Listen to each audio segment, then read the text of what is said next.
Tales from the Crypt, Season 3, Episode 11, Split Second. This one starts out with the intro, and then we go to the old Crypt Keeper segment. Crypt Keeper's dressed up like a lumberjack, sharpening an axe. And then we get into the story. This one stars good old Brian James. You might know him from a couple Wings Hauser movies or the dude from House 3, among many, many other things. So starts out with a voiceover from a waitress. She's working at a mountaintop dive bar, and one of the patrons is hitting on her. Hey, baby, how about we go to my car and you could blow me and shit? She's like, oh, no, that's all right. I'm good. It's like, oh, come on, it'll be fun. And then old Brian comes up with a pistola and says, hey, mate, leave the lady alone. She said no. So that guy pulls out a knife and he says, bitch, are you for real? Because he has a gun, you see.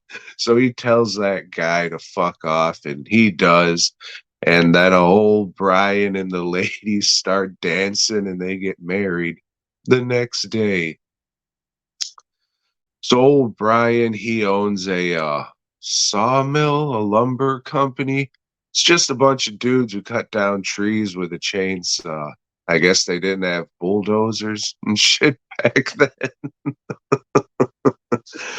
So there's a rule, a really strange rule that you can't have ladies on this job site. So and like all the dudes live there in like some fucking cabin, like some summer camp cabin with cots and shit.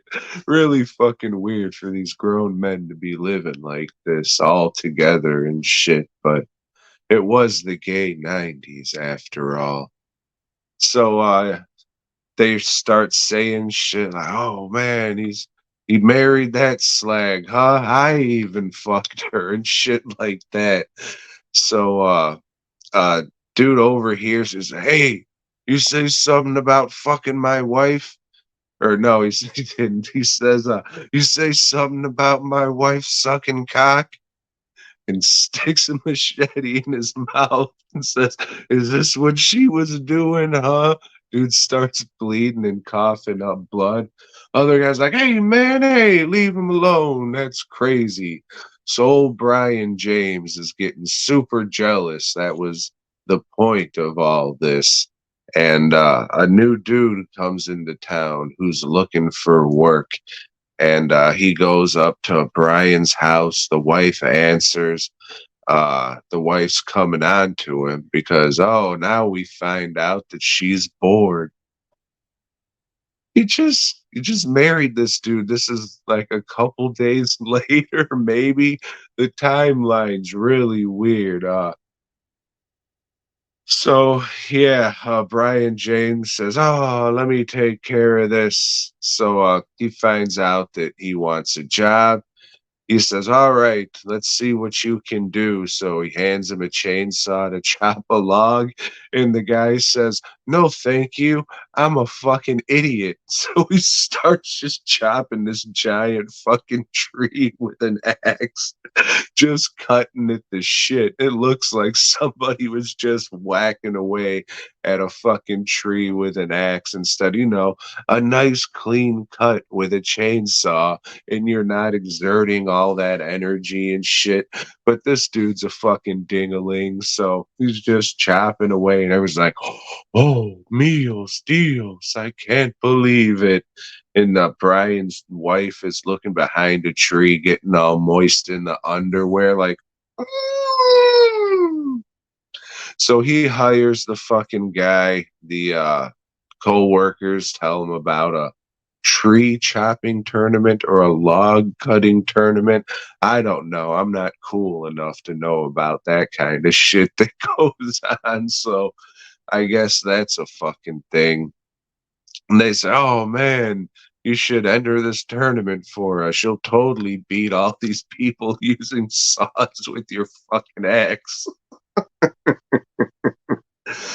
Cut to fucking old axe man going back up to the house for some shit or something. The wife tries seducing him. He starts kissing her and says, "Oh no, I can't," and drops his glove there. So later on, they're at the bar. Brian comes in all mad. "Hey, who's fucking my wife? I find the glove, I'll kill you." They said, "Man, you're tripping. We're getting the fuck out of here." So they do, and that dude's like, "You know what? I'm just gonna fucking leave, be on my merry way."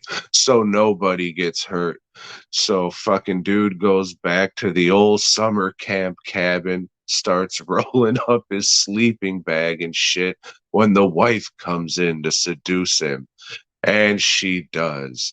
And Brian James walks in and says, "All right, well, let's make this a party." Starts peeling off the laundry and shit. That doesn't happen. However, he does show up and says, "Holy oh Jesus," and starts beating the fuck out of this guy's head with an axe.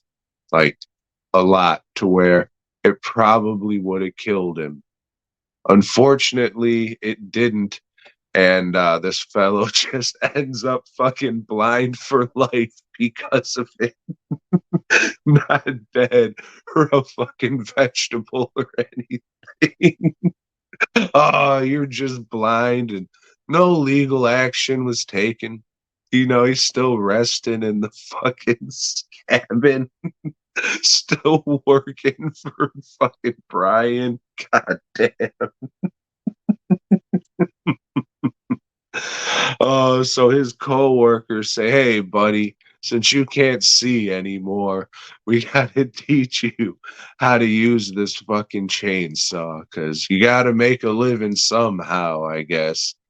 So they teach old Matt Murdock how to use this chainsaw. And then a couple coworkers go up to the what's his nuts, Brian's house, and says, "Hey, we got to show you this new trick old Murdoch has for you."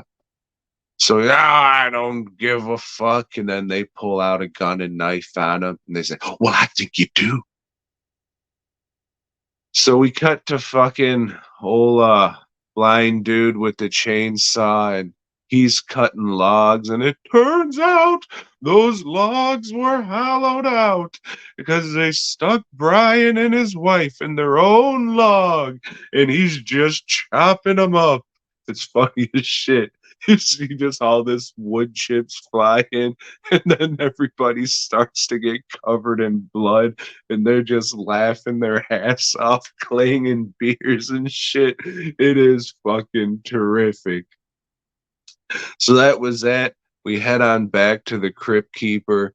He's gonna saw a live action dude in half with a chainsaw who's chained to the fucking chained to a log, says something about sucking dick before he does it. And we're out of the credits roll, as they say. This one was probably the best one of the season. Wasn't great, but it was pretty fucking good. Brian James is always awesome in shit that he does. This one was no different. He was very entertaining. Yeah, this one was good shit. I liked it. I think this was the first one, like, yeah, I could recommend this one episode from season 3. But this one was good shit, and if you're picking and choosing ones to go back to rewatch and shit, this would be one of them, I suggest. And what else I suggest is you head on over to dwnproductions.net. That's my website where you can see my art and maybe even buy some. Buy some. My inner wop came out. I'm sorry. Masks, bust, props, custom work. Maybe you want a custom Brian James mask. Maybe hit me up and we'll see what we can do. Maybe you want a House 3 shirt. If you do, head on over to fastcustomshirts.com. Hundreds and hundreds of t-shirt designs. I think it's like 12 to 15 bucks, 15 for the fat guys. So, that's how much I spend when I head on over to fastcustomshirts.com. Uh every Sunday, right here on old YouTube, you can join the three other people who watch at 10 p.m. Central Time when Joe and I do a live podcast talking about what we've seen that week. So, yeah, if you fucking stuck around for this bullshit, you might as well check that out. And in the meantime, oh my God.